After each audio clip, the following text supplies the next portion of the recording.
अस्सलाम वालेकुम दोस्तों। आज हम आपसे फार्मास्यूटिकल सेलिंग के पॉइंट ऑफ व्यू से डिस्कस करने जा रहे हैं कुछ इंपॉर्टेंट टॉपिक्स को।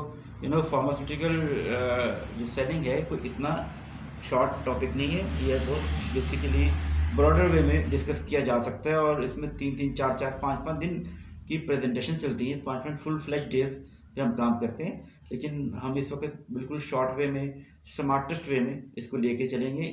सबसे ज़्यादा जो इम्पोर्टेंट स्किल है वो क्या है कि सबसे पहले देखिए फार्मास्यूटिकल सेलिंग के अंदर सेलिंग स्किल्स की क्या इंपॉर्टेंस है, क्यों ज़रूरत महसूस की जाती है, सेलिंग स्किल्स को किसके साथ हम ब्रिज करते हैं। ठीक है, उसकी वजह यह है कि बेसिकली जो हमारे क्लाइंट्स हैं फार्मास्यूटिकल सेलिंग के अंदर वो highly qualified consultant, MBBS doctor, family physicians या डिफरेंट मेडिकल स्पेशलिटीज़ के या सर्जरीज के डॉक्टर्स हैं, जिनको हमारे फार्मास्यूटिकल सेलिंग में हमारे प्रोफेशनल सेल्स रैप ने, रिप्रेजेंटेटिव ने डील करना है या हैंडल करना है। ठीक है, तो बेसिकली होता क्या है, there is a lot of diversity between professional sales representative, SPOs, product specialist and customers who are at least MBBS, right. तो एमबीबीएस वो एक अलग क्लास है, टॉप जो सोसाइटी के टॉप के लोग हैं वो एमबीबीएस करते हैं, राइट। और यहाँ पे जो सेल्स रिप्रेजेंटेटिव आते हैं फार्मास्यूटिकल में, एसपीओज या सेल्स प्रमोशन ऑफिसर, वो डाइवर्सिफाइड बैकग्राउंड से बिलोंग करते हैं। कोई बिजनेस ग्रेजुएट है, कॉमर्स ग्रेजुएट है, लॉ ग्रेजुएट है, साइंस ग्रेजुएट है, डाइवर्सिटी है। इवन एग्रीकल्चरिस्ट है वो भी आ जाते हैं, या इवन जो साइंटिस्ट वो भी आ जाते हैं और इसको इसी प्रोफेशन को अडॉप्ट कर लेते हैं। ठीक है, तो इस जो दोनों स्टेक होल्डर्स, कस्टमर और सेलर के दोनों जो स्टेक होल्डर्स हैं, इनके दरमियान जो बेसिकली गैप है उसको ब्रिज कैसे किया जाता है, उसको ब्रिज करना बड़ा इंपॉर्टेंट है।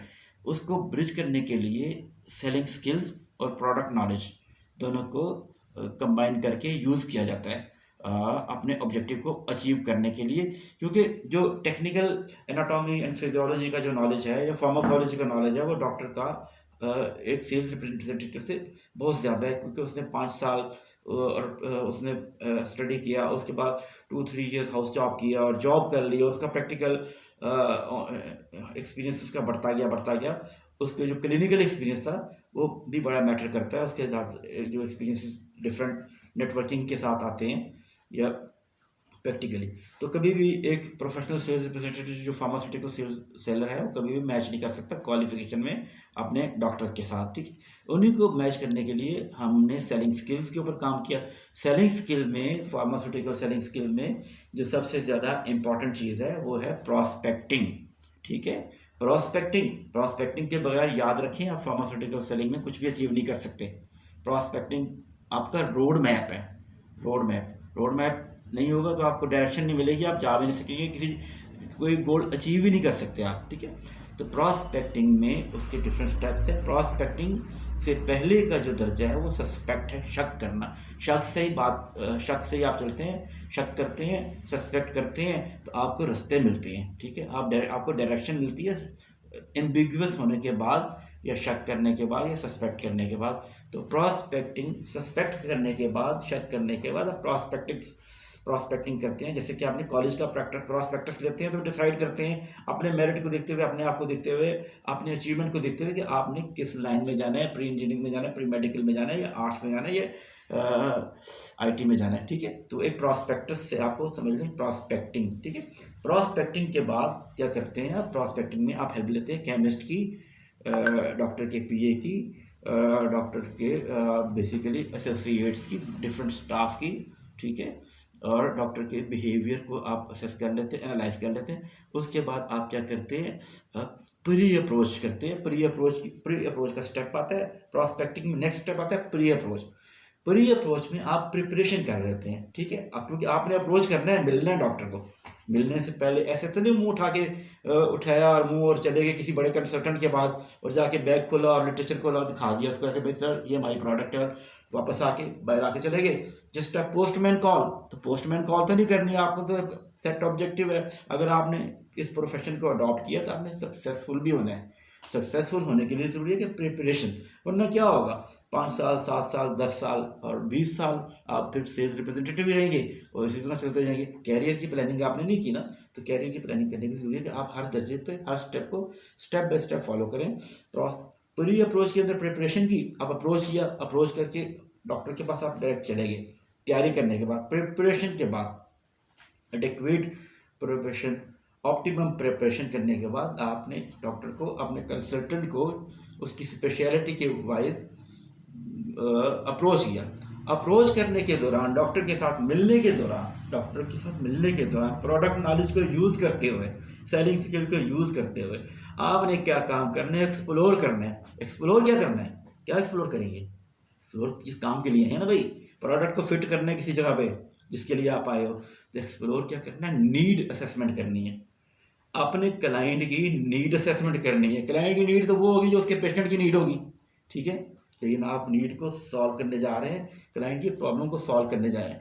गपशप लगाई, डिस्कशन चल रही है, आपने अपने सारी नॉलेज को यूज़ करते हुए क्या किया, नीड को असेस किया। जब नीड असेस कर ली तो फिर आपने नीड असेस की, नीड क्या प्रॉब्लम है, गैप है, गैप असेस कर लिया तो फिर आपने सोल्यूशन प्रेजेंट करना है। प्रोडक्ट प्रेजेंटेशन कब होगी, जब डॉक्टर बताएगा ना फलानी इंडिकेशन में उसको एक प्रोडक्ट रिक्वायर्ड है। इंडिकेशन वाइज भी प्रमोशन होती है ना, अब तो नया ट्रेंड आ गया है कि बस सिर्फ इंडिकेशन वाइज चले आप ना, जो लोग चल रहे हैं, ठीक है, क्योंकि बिजनेस को एक्सपेंड करना है, बिजनेस को डेवलप करना है। सेचुरेशन अगर आ गई एक चीज़ में तो आप नया इंडिकेशन में लेके चलेंगे, क्योंकि डॉक्टर के पास क्या आ रहा है, इंडिकेशन आ रही होती हैं। डॉक्टर के पास पेशेंट जो चल के आ रहा था, हर पेशेंट डिफरेंट तरह का पेशेंट है, वो डिफरेंट इंडिकेशन है।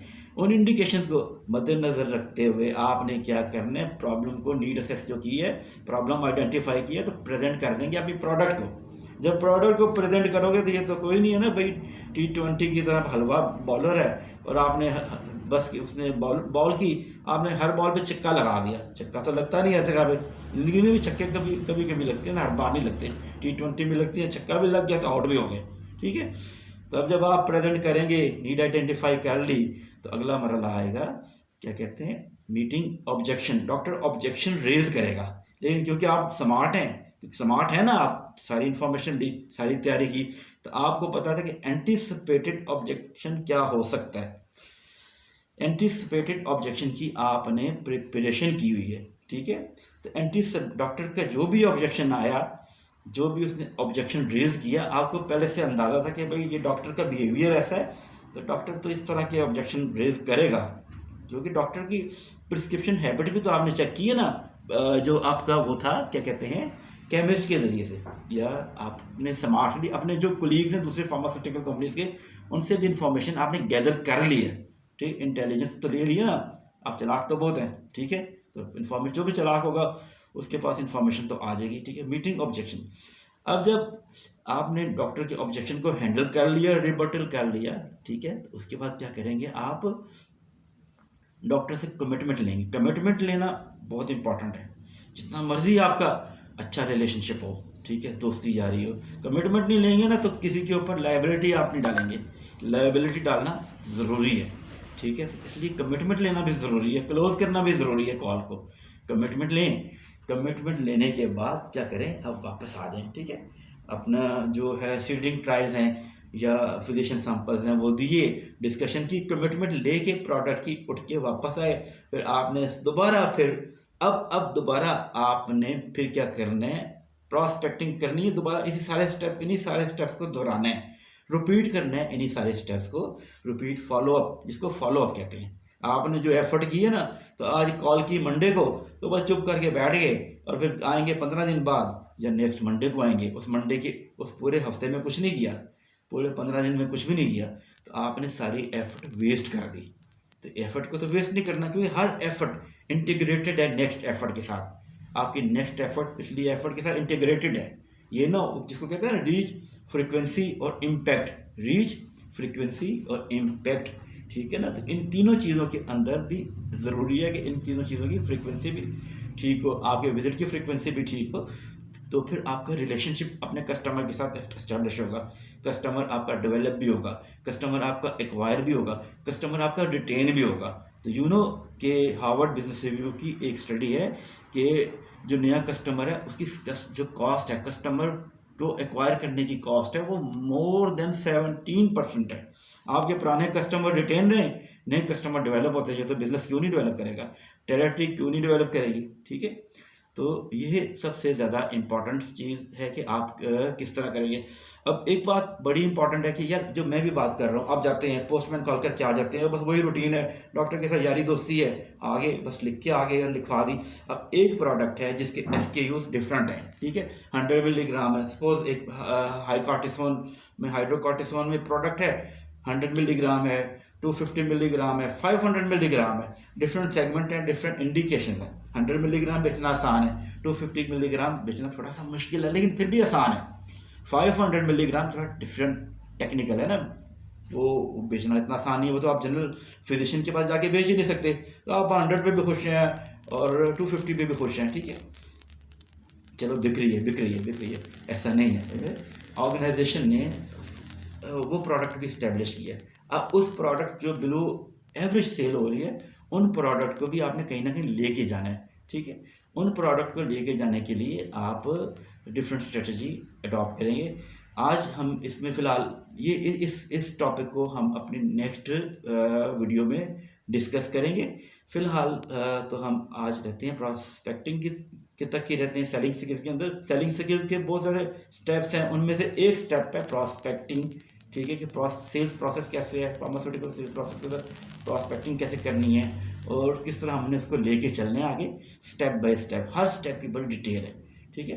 तो इंशाल्लाह keep in touch with us, हमारे साथ अटैच रहें। दोबारा हम इस पे बात करेंगे नेक्स्ट वीडियो के अंदर। हमारे चैनल को सब्सक्राइब कीजिए, हमारे चैनल के साथ अटैच हों और हमारे साथ एंगेज हों। इंशाल्लाह हम सब लोग मिलके इसको लेके, इस काम को लेके आगे बढ़ेंगे और नॉलेज को इंक्रीज़ करने के लिए, प्रोफेशनल नॉलेज को इंक्रीज़ करने के लिए मिलजुल कर काम करते रहेंगे। थैंक यू, अल्लाह हाफिज़।